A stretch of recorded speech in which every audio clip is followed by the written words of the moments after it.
محترم سامعین و ناظرین، سورۃ المائدہ آیت نمبر 61 سے آغاز کر رہے ہیں۔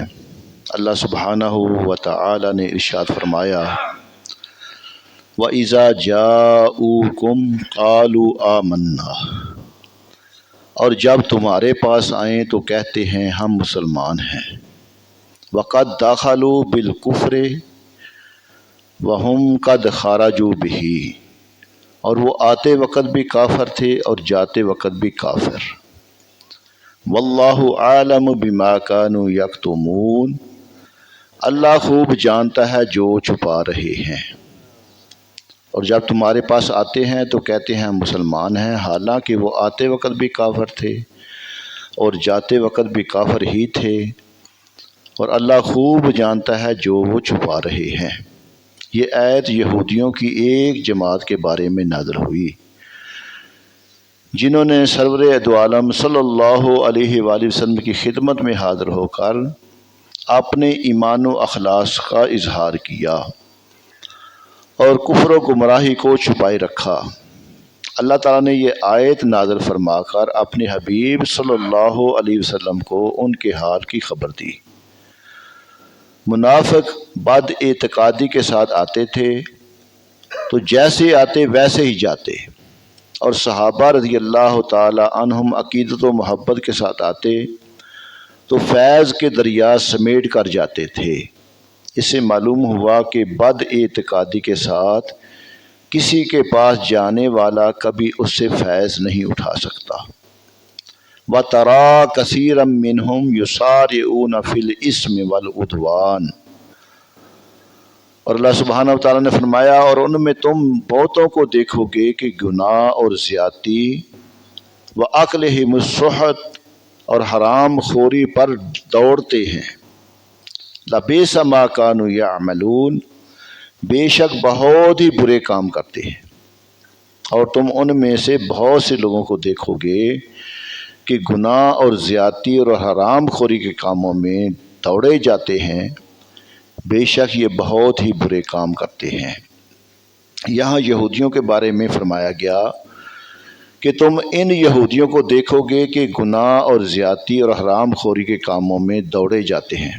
بعض مفسرین نے فرمایا کہ یہاں گناہ سے مراد توریت کی وہ آیات چھپانا ہے جن میں تاجدار رسالت صلی اللہ علیہ وسلم کی عظمت و شان کا بیان تھا، اور زیادتی سے مراد توریت میں اپنی طرف سے بڑھا دینا ہے، اور حرام خوری سے مراد وہ رشوتیں ہیں جو یہ لے کر توریت کے احکام بدل دیتے تھے۔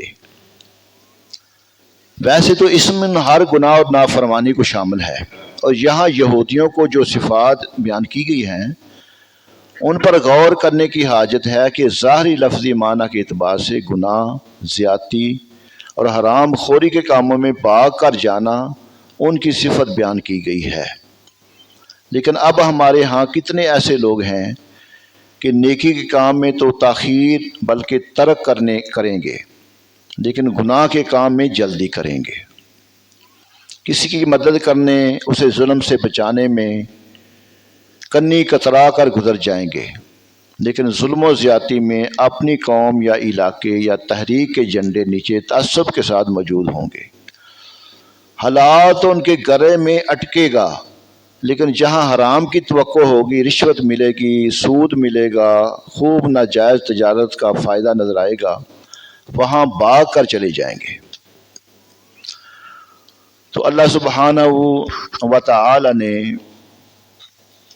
ارشاد فرمایا، لولا ینہاہم الربانیون والاحبار، اور انہیں کیوں نہیں منع کرتے ان کے پادری اور درویش، ان قولہم الاسم واکلہم السحت، گناہ کی بات کہنے اور حرام کھانے سے۔ لبئس ما کانوا یصنعون، بے شک بہت ہی برے کام کر رہے ہیں۔ ان کے درویش اور علماء انہیں گناہ کی بات کہنے اور حرام کھانے سے کیوں نہیں منع کرتے، بے شک یہ بہت ہی برے کام کر رہے ہیں۔ حضرت حسن بصری فرماتے ہیں، اس آیت میں الربانیون سے مراد عیسائیوں کے علماء مراد ہیں، اور الاحبار سے یہودیوں کے علماء مراد ہیں، اور ایک اور یہ ہے کہ یہ دونوں الفاظ یہودیوں کے بارے میں ہیں، کیونکہ یہ آیات یہودیوں کے متعلق نازل ہوئی ہیں۔ یہاں یہودیوں، درویشوں اور علماء کے متعلق فرمایا گیا کہ انہوں نے اپنی قوم کو گناہ کی بات کہنے اور حرام کھانے سے کیوں نہ روکا۔ اس سے معلوم ہوا کہ عالم دین کی اس بات پر بھی پکڑ ہوگی کہ وہ گناہ ہوتے ہوئے دیکھیں اور قدرت کے باوجود منع نہ کریں، کیونکہ ایسا عالم گناہ کرنے والے کی طرح ہے۔ امام فخر الدین رازی رحمۃ اللہ تعالی فرماتے ہیں گناہ روحانی مرض ہے اور اس کا علاج اللہ تعالیٰ کی، اس کی صفات کی، اس کے احکام کی معرفت ہے، اور یہ علم حاصل ہونے کے باوجود گناہ ختم نہ ہوں تو یہ اس مرض کی طرح ہے جو کسی شخص کو ہو اور دوائی کھانے کے باوجود وہ مرض ختم نہ ہو۔ اور عالم کا گناہ کرنا اس بات کی دلیل ہے کہ اس کا یہ قلبی مرض انتہائی شدید ہے۔ تو عالم پر واجب ہے کہ خود بھی سنبھلے اور دوسروں کو بھی سنبھالے۔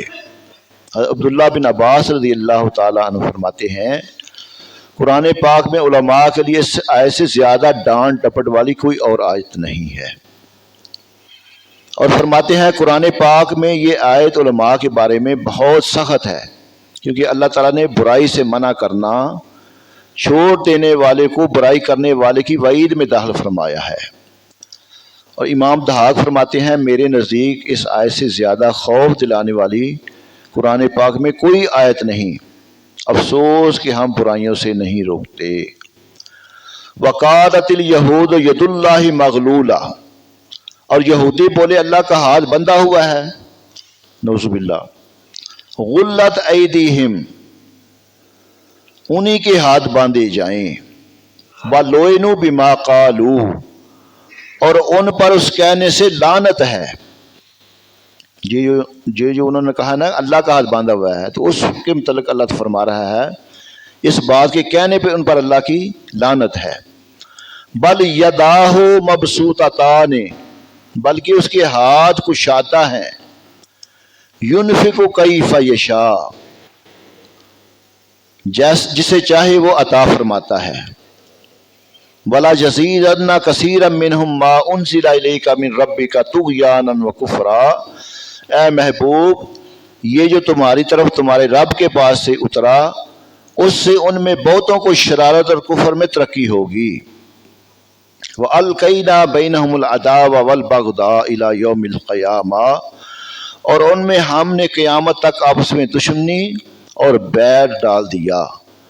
کلما اوقدوا نارا للحرب اطفاها اللہ ویسعون فی الارض فسادا واللہ لا يحب المفسدین، اور فرمایا جب کبھی لڑائی کی آگ بھڑکاتے ہیں اللہ اسے بجھا دیتا ہے، اور زمین میں فساد کے لیے دوڑتے پھرتے ہیں، اللہ فسادیوں کو نہیں چاہتا۔ اور یہودیوں نے کہا اللہ کا ہاتھ بندھا ہوا ہے، اس کے ہاتھ باندھے جائیں، اور ان پر اس کہنے کی وجہ سے لعنت ہے، بلکہ اللہ کے ہاتھ کشادہ ہیں، جسے چاہتا ہے خرچ فرماتا ہے۔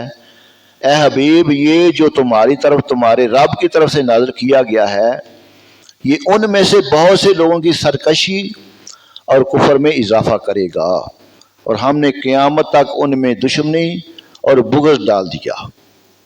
اور جب کبھی یہ لڑائی کی آگ بھڑکاتے ہیں تو اللہ اسے بجھا دیتا ہے، اور یہ زمین میں فساد پھیلانے کے لیے کوشش کرتے ہیں، اللہ فساد پھیلانے والوں کو پسند نہیں کرتا۔ اس آیت کے شان نزول کے بارے میں حضرت عبداللہ بن عباس رضی اللہ تعالیٰ نے فرمایا یہودی بہت خوشحال نہایت دولت مند تھے، جب انہوں نے رسول اللہ صلی اللہ علیہ وآلہ وسلم کی تکذیب و مخالفت کی تو ان کی روزی کم ہو گئی۔ اس وقت فنحاس یہودی نے کہا کہ اللہ تعالیٰ کا ہاتھ باندھا ہے، یعنی معاذ اللہ وہ رزق دینے اور خرچ کرنے میں اللہ بخل کرتا ہے۔ تو اس کے اس قول پر کسی یہودی نے منع نہ کیا بلکہ راضی رہے، اس لیے یہ صفت کا مقولہ قرار دیا گیا، اور یہ آیت ان کے بارے میں نازل ہوئی۔ اور فرمایا گیا کہ اللہ تعالیٰ تو بڑا کریم ہے، ہاں ان یہودیوں کے ہاتھ باندھے جائیں اس ارشاد کا یہ اثر ہوا کہ یہودی دنیا میں سب سے زیادہ بخیل ہو گئے.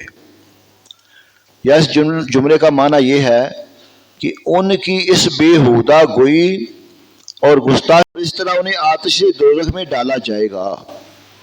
آیت میں اللہ تعالیٰ کے ہاتھ کشادہ ہونے سے مراد بے حد کرم اور مہربانی ہے کہ دوستوں کو بھی نوازے تو دشمنوں کو بھی محروم نہ کرے، ورنہ اللہ تعالیٰ جسمانی ہاتھ اور ہاتھ کے کھلنے سے پاک اور صاف ہے. اور فرمایا کہ اللہ تعالیٰ اپنی حکمت کے موافق جیسے اور جس کو چاہتا ہے عطا فرماتا ہے، اس میں کسی کو اعتراض کرنے کی مجال نہیں. وہ کسی کو امیر کسی کو غریب کرتا ہے، لیکن اس وجہ سے نہیں کہ اس کے خزانے میں کچھ کمی یا کرم میں کچھ نقصان ہے، بلکہ بندوں کے حالات کا تقاضا ہی یہ ہے کہ اس میں ہزار مصلحتیں ہیں. وَلَا يَزِيدَنَّ كَثِيرٌ مِّنْهُمْ، اور ضرور ان میں سے بہت سے لوگوں کی سرکشی اور کفر میں اضافہ کرے گا. ارشاد فرمایا گیا کہ جتنا قرآن پاک اترتا جائے گا اتنا ہی یہودیوں کا حسد و عناد بڑھتا جائے گا، اور وہ اس کے ساتھ کفر و سرکشی میں بڑھتے رہیں گے. جس طرح کہ مقوی غذا کمزور معدے والے کو بیمار کر دیتی ہے نا، اس میں غذا کا قصور نہیں بلکہ مریض کے معدے کا قصور ہے. یا جیسے سورج کی روشنی چمگادڑ کو اندھا کر دیتی ہے، تو اس میں سورج کا نہیں بلکہ چمگادڑ کی آنکھ کا قصور ہے. تو اس سے نہ دو چیزیں معلوم ہوئی، جس کے درمیان سرور کائنات صلی اللہ علیہ وسلم کی عظمت نہ ہو، اس کے لیے قرآن و حدیث کفر کی زیادتی کا سبب ہیں، جیسے آج کل بہت سے بے دینوں کو دیکھا جا رہا ہے. اور یاد رہے کہ دین کی عظمت دین لانے والے محبوب صلی اللہ علیہ وسلم کی عظمت سے ہے.